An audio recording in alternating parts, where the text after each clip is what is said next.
Nashik TCS धर्मांतर आणि लैंगिक अत्याचार प्रकरणी मुख्य सूत्रधार निदा खानला बेड्या। छत्रपती संभाजीनगरमधील घरातून मुसक्या उवळल्या। निदा खानचा अटकपूर्व जामीन कोर्टाने फेटाळल्यानंतर कारवाई। निदा खानला लपवल्याप्रकरणी एमआयएम नगरसेवक मतीन पटेल सह आरोपी। नाशिक पोलिसांकडून मतीन पटेलच्या विरोधात गुन्हा दाखल, मोबाईल सुद्धा जप्त।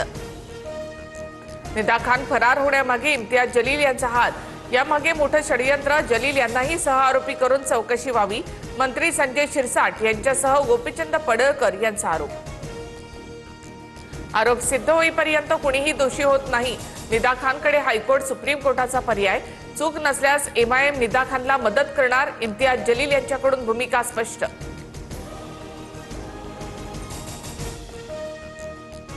कलिंगडामुळे नाही तर उंदीर मारण्याच्या औषधामुळे डोकाडिया कुटुंबाचा मृत्यू। मुंबईत कलिंगड खाल्ल्यानंतर मृत्यू झाल्याच्या प्रकरणामध्ये धक्कादायक माहिती समोर।